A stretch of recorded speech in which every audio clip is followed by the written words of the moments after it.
수험생들 그동안 수고 많았는데 우리가 한번 수험생들을 위해서 격려의 박수 한번 하겠습니다.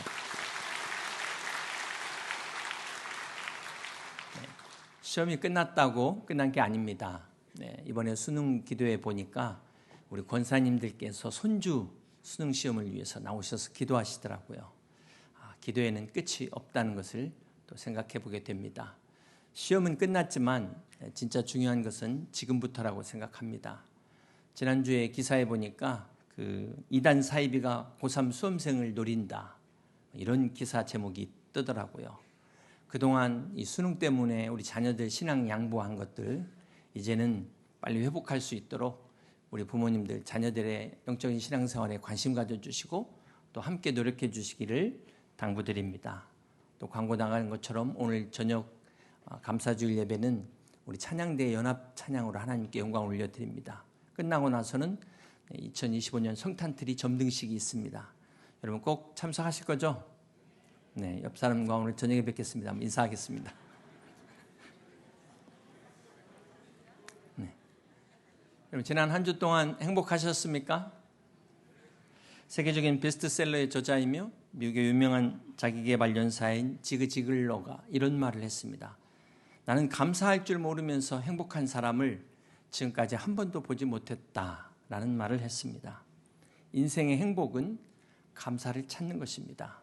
그렇습니다. 감사는 행복의 원천인 동시에 행복의 열매이기도 합니다.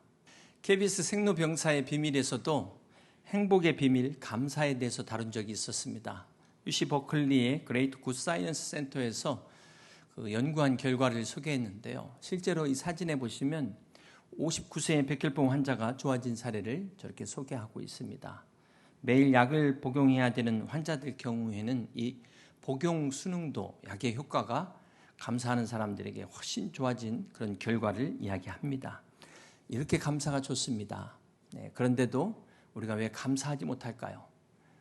감사의 재발견이라는 책이 있는데요. 미국 캘리포니아 대학 교수와 그레이트 굿 매거진의 편집장 등 여러 명이 공동으로 집필한 책입니다. 이 책에 보면 많은 사람들이 감사를 부담스러워하는 이유를 이야기합니다. 그 이유가 진정한 감사가 아니라 부채의식을 감사로 착각한 것이다. 이 부채의식이라는 것은 보답에 대한 기대, 의무감, 이것이 숨어 있다는 것입니다. 그래서 상대방의 반응이 없으니까 실망하고 불편을 느낀다는 것입니다. 우리가 진정한 감사는 과연 무엇일까요?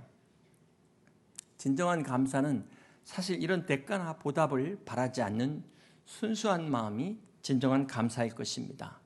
상대가 내 감사에 어떤 반응을 보이지 않는다 할지라도 서운하거나 불편해하지 않는 것, 이것이 진정한 감사라는 것입니다. 그렇지 않으면 이 또한 감사가 아니라 하나의 거래가 될 수 있다라는 것입니다. 그래서 우리는 감사와 이 부채의식을 구분해야 된다라고 이 책에서 이야기합니다.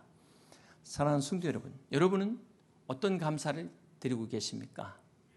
어떤 분들은 이렇게 감사를 하시는데 이렇게 나름 구분을 하시는 것 같아요.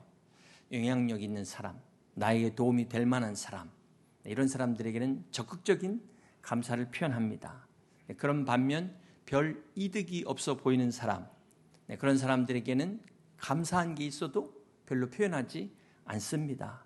이런 감사는 철저하게 계산된 것이지, 이런 거는 한마디로 말하면 일종의 투자와 같은 것이지 이것을 감사라고 말하지 않는다는 것입니다. 우리가 진정한 감사라는 것은 상대방의 어떤 지위나 그 사람의 능력과 관계없이 저 사람이 내게 무엇을 해줄 것인가 이런 기대와 상관없이 그대로 있는 그대로를 감사할 수 있는 것이 진짜 감사라는 것입니다. 여러분 이 사진의 인물을 아시죠? 우리나라 최초의 우주인 이소연 씨입니다.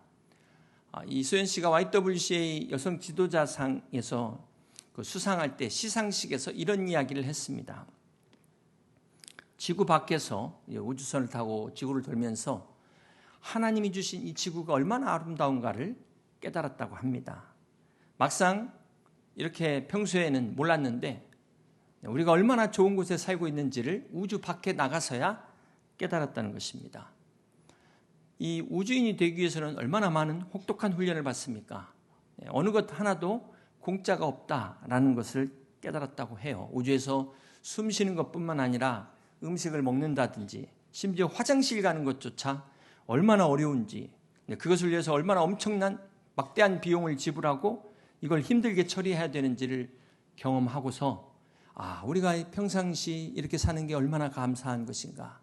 이렇게 편하게 숨 쉴 수 있고 주무실 수 있고 또 드실 수 있고 이런 모든 것들이 진정 감사하다는 것을 깨달았다는 것입니다. 여러분, 이걸 감사를 못 느끼시는 분들은 우주선을 타고라도 밖에서 한번 나가보시기를 바랍니다. 그런데도 불구하고 사람들이 매일같이 불평하고 서로 미워하고 싸우는 사람들을 볼 때 하나님의 그 사랑하심, 하나님의 인내와 그 오래 참음이 얼마나 대단한 것인가를 깨달았다고 합니다. 사랑하는 성도 여러분, 단풍 구경 다녀오셨습니까? 아무리 설악산에 그 참 기가 막힌 단풍을 보고 왔어도 감사가 없다면 그 무슨 의미가 있을까요? 비록 여의도에서 지나가는 저 나무 한 그루의 단풍이라도 하나님께 감사함이 있다면 저는 이것이 진정한 감사요 최고의 감사인 줄로 믿습니다. 오늘은 특별히 2025년 한 해를 감사하는 감사주의를 맞아서 우리가 하나님 앞에 진정한 감사로 영광 돌릴 수 있는 저와 여러분 다 되시기를 주님의 이름으로 축복합니다. 여러분, 성경에 감사라는 단어가 총 몇 번 나올까요? 구약과 신약에 감사가 196번이 나오고 있습니다. 구약에는 132번과 신약에는 64번, 이렇게 감사가 196번이 나옵니다. 그런데 구약의 132번 중에 무려 77번이 시편에 기록되어 있습니다. 또 신약의 감사 64번 중에 48번이 바울 서신에 기록되어 있습니다. 그러니까 구약의 그 많은 사람 중에 가장 많은 감사를 한 사람은 누구요? 다윗이요. 신약의 그 많은 사람 중에 가장 많은 감사를 드린 사람은 누구죠? 사도 바울입니다. 여러분, 다윗이 어떻게 살았습니까? 어떤 삶을 살았습니까? 사무엘이 다윗을 왕으로 세우기 위하여 기름 부으러 이새의 집에 왔을 때 아버지조차 제껴놓은 막내 아들이었습니다. 형제들조차 무시했던 다윗이었습니다. 오죽하면 시편 27편 10절에 내 부모는 나를 버릴지라도 여호와는 나를 영접하시리다 라고 다윗이 고백할 정도로 그런 집안에서 인정받지 못했습니다. 그것뿐만이 아닙니다. 사무엘 선지자를 통해서 왕으로 기름 부심을 받았으면 그때부터는 시온의 대로가 쫙 열려야 되지 않겠습니까? 그런데 이것이 오히려 사울왕의 시기와 질투를 받아서 이때부터 생명의 위협을 느끼고 도망가게 됩니다. 발 뻗고 편히 잠을 잔 적이 없습니다. 어디를 가든 이 사울의 군대의 추격 때문에 항상 두려움 속에 숨어 살아야 됐습니다. 그런 가운데서도 다윗은 입만 열면 항상 찬양하고 입만 열면 하나님께 감사했다는 것입니다. 여러분, 이게 아이러니 아닙니까? 사도 바울은 어떻습니까? 그가 다메섹 도상에서 예수 그리스도를 만난 후에 그의 삶이 180도가 바뀝니다. 하나님의 복음을 전하는 전도자, 선교의 삶을 살게 됩니다. 그러나 그의 삶은 가는 곳마다 돌에 맞고 매에 맞고 그가 탄 배가 난파되고 강도의 위협을 당하고 심지어 동족인 유대인들의 위협까지 받는 배고픔과 헐벗음 속에서 살 수밖에 없었습니다. 사도 바울이 3차 선교행을 마치고 돌아와서는 억울한 누명까지 쓰게 돼서 가이사랴에서는 2년간 감옥 생활과 로마에서도 2년간 총 4년의 감옥에 갇히게 됩니다. 주님을 위하여 산 삶의 대가가 투옥이었습니다.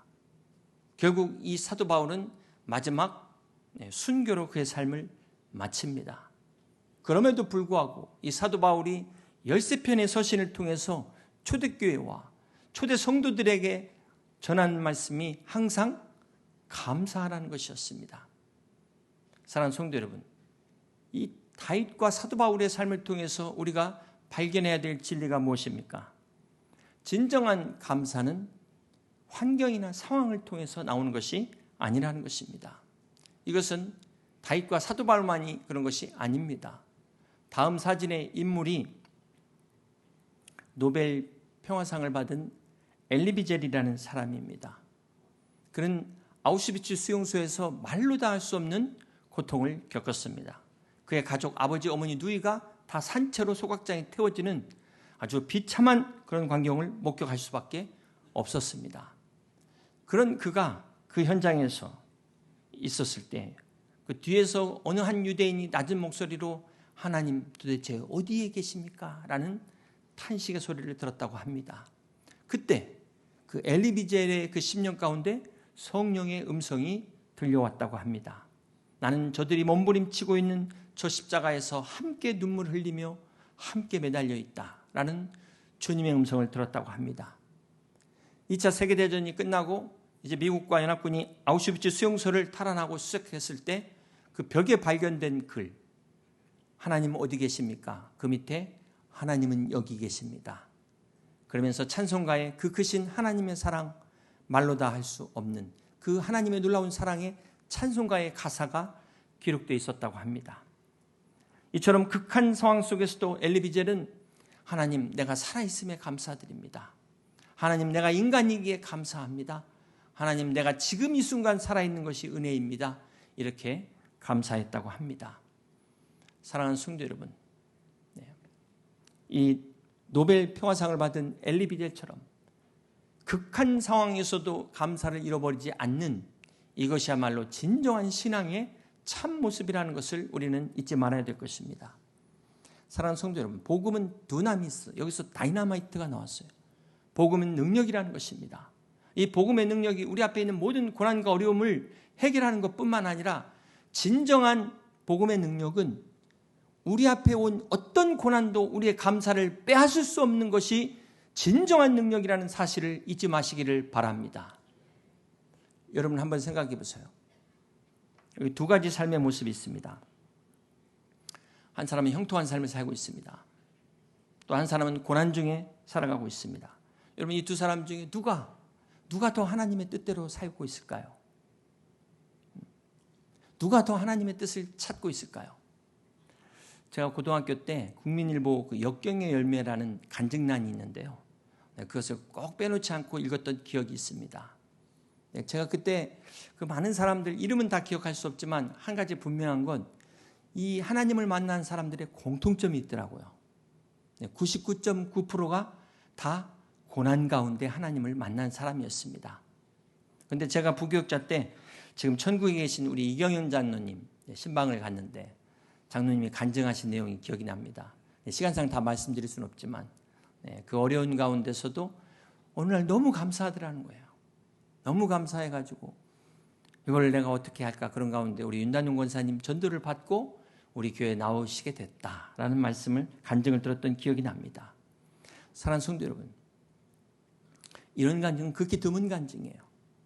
감사해가지고 하나님 앞에 스스로 나온 사람이 우리 주위에 과연 몇 명이 될까요? 대부분의 많은 사람들은 오히려 고난을 통해서 하나님 앞에 나오게 됩니다. 우리가 하나님을 알지 못하는데 형통하게 되면 이 자리를 잊어버려요. 지금 주일날 놀러 가니라고 주일도 다 잊어버리고 하나님과 멀어집니다. 그런데 원치 않는 고난을 당하게 되면 어떻게 될까요? 오히려 믿음의 눈을 뜨게 돼요. 하나님을 찾게 됩니다. 여러분 그렇다면 과연 이 고난이 저주라고 말할 수 있을까요? 이 고난은 축복이 되는 것입니다. 연약한 우리 인간은 고난을 통해서 비로소 이 세상이 답이 아니라는 것을 깨닫게 되는 것입니다.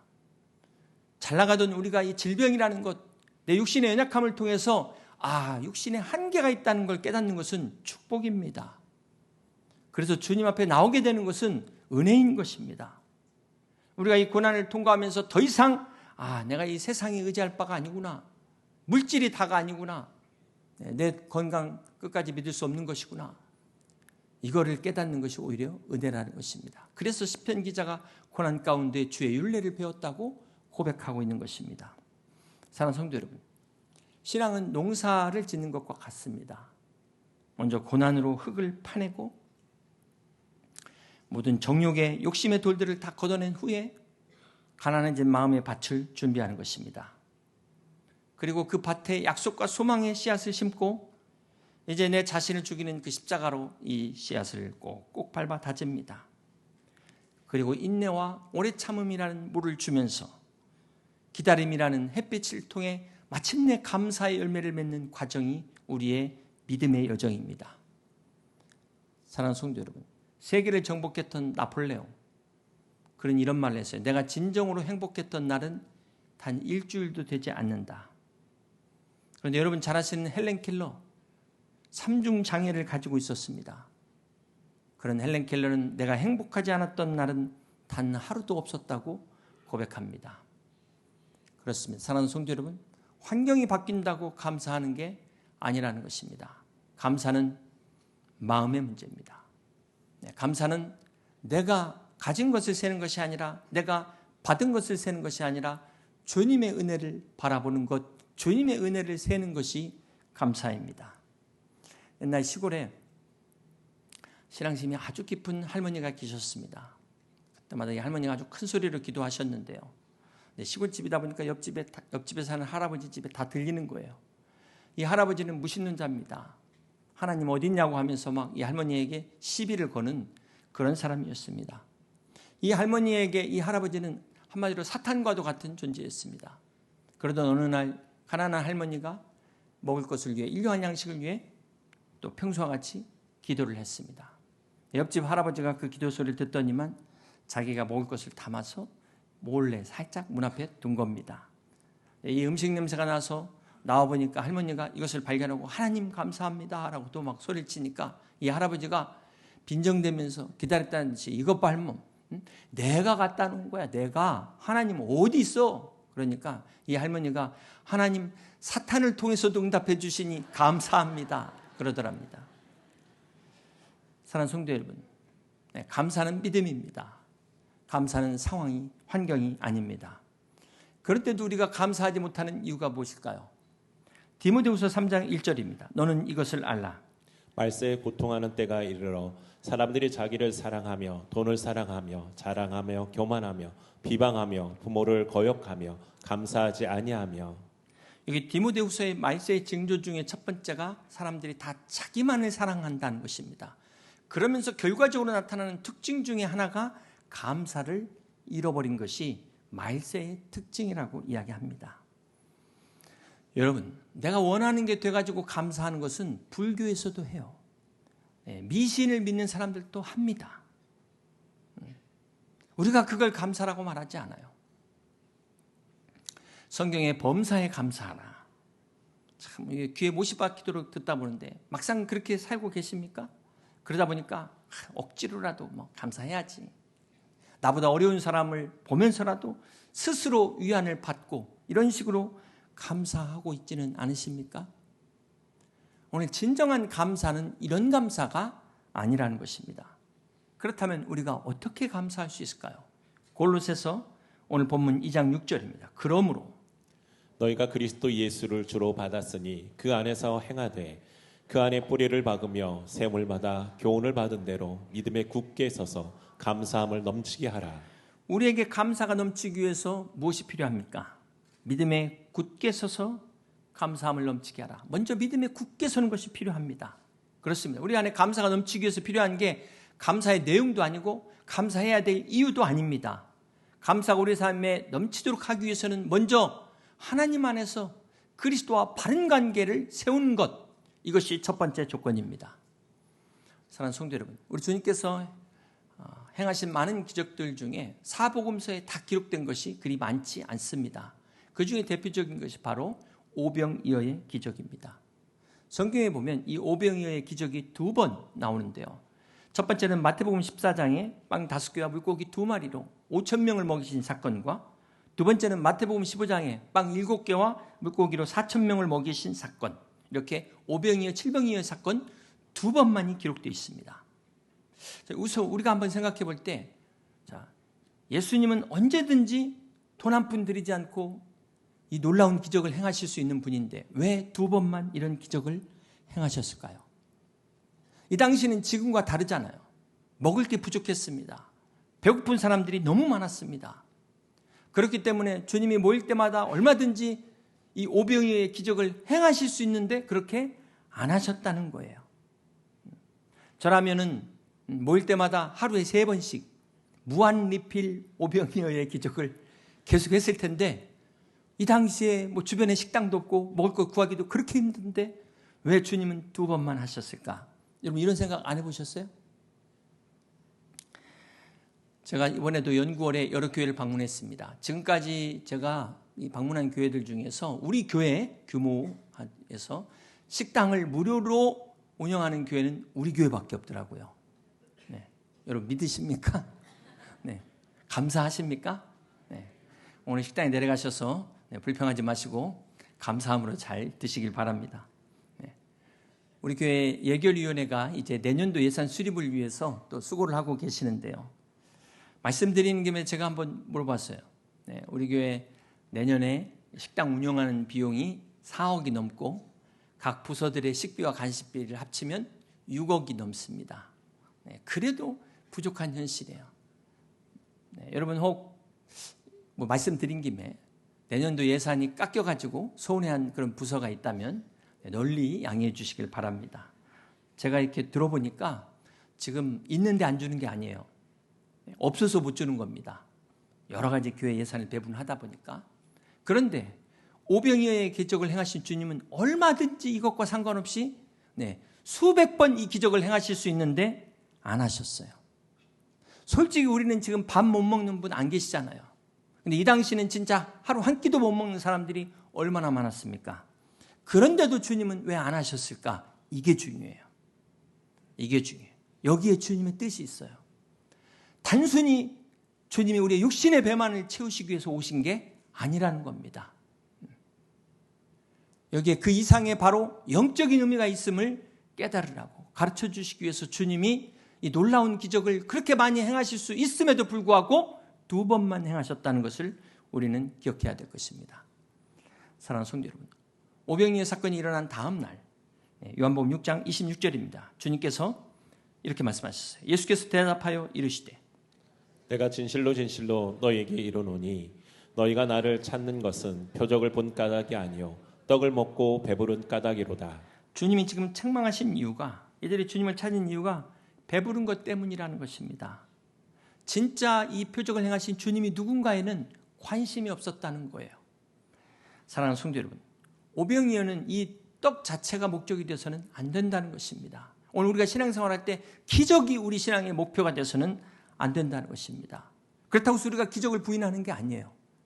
오늘 우리에게 베풀어 주신 이 기적은 예수님이 하나님이심을 가르쳐주는 사인이라는 것, 표지판이라는 것을 잊지 마시기를 바랍니다. 마찬가지예요. 우리가 지금까지 받은 은혜, 이 모든 축복, 이 자체가 목적이 아니에요. 이게 결론이 아닙니다.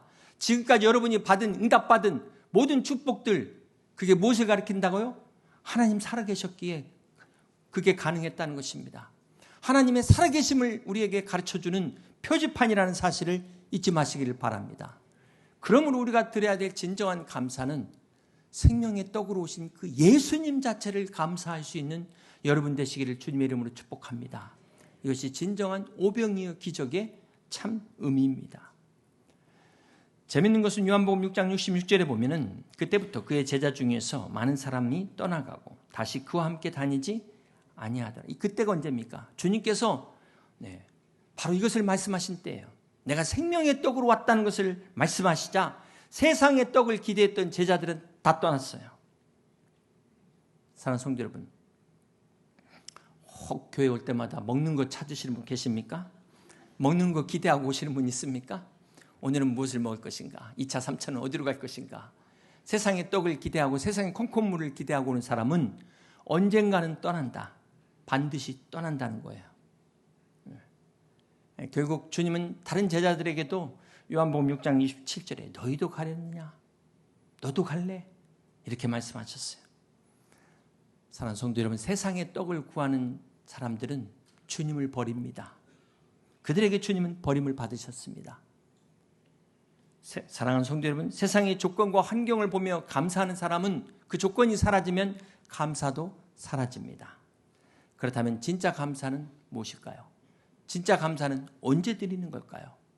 요한복음 11장에 보면 나사로가 죽었을 때 우리 주님께서 3일 만에 오십니다. 베다니 마을에 찾아오셔서 죽은 나사로를 살리십니다. 자, 이때 주님이 어떻게 하실까요? 요한복음 11장 41절입니다. 돌을 옮겨 놓으니 예수께서 눈을 들어 우러러 보시고 이르시되 아버지여 내 말을 들으신 것을 감사하나이다. 주님께서 기도하시는데 지금 감사의 기도를 드리고 있습니다. 나사로가 지금 살아갖고 감사하는 게 아니에요. 죽은 지 3일 돼갖고 냄새가 나는데도 주님은 감사를 먼저 하신 겁니다. 자, 여기서 우리는 무엇을 기억해야 돼요? 네. 감사는 기적 후에 오는 게 아니다. 복음의 원리를 발견하셔야 됩니다. 네. 감사가 기적을 불러일으키는 이것이 복음의 비밀이라는 것을 기억하시길 바랍니다. 그리고 하나님 기적을 보여주세요. 그럼 내가 감사할게요. 죽었다 깨도 기적은 일어나지 않습니다. 성경에서 우리 예수님조차도 감사할 때 그 다음에 기적이 일어났다는 이 순서를 여러분 기억하세요. 그래서 감사가 믿음이라는 것입니다. 믿음이 없는 사람은 절대로 이 상황에 감사할 수가 없는 것입니다. 오늘 여러분의 감사가 이런 수준의 감사가 될 수 있기를 주님의 이름으로 축복합니다. 요한복음 6장 11절에 오병이어의 기적에서도 주님께서 떡을 가져 축사하신 후에 오병이어의 기적을 행하셨어요. 무슨 말입니까? 축사하신 후에 감사 기도를 드렸다는 거예요. 주님께서 오병이어의 기적이 나타나니까 감사하신 게 아니라 감사하시고 나서 오병이어의 기적이 나타났다는 이 순서를 정확하게 기억하셔야 됩니다. 사랑하는 성도 여러분, 오늘 우리에게 왜 이런 기적이 일어나지 않을까요? 이런 믿음이 없기 때문입니다. 이런 감사가 없기 때문에 이런 기적이 없다는 사실을 기억하시기를 바랍니다. 사랑하는 성도 여러분, 여러분은 어떠십니까? 어떤 감사를 드리십니까? 풍족할 때만 감사하십니까? 결과가 좋을 때만, 내가 원하는 대로 이루어졌을 때만 감사하십니까? 네. 오늘 우리도 주님처럼 하나님을 무한 신뢰하고 비록 부족하고 연약하고 아직 응답되지 않았다 할지라도 먼저 하나님 앞에 감사할 수 있는 여러분 되시기를 주님의 이름으로 축복합니다. 그럼에도 불구하고 나는 이루어져야 감사할 거야, 나는 기적을 봐야 감사할 거야, 절대로 그렇게 되지 않습니다.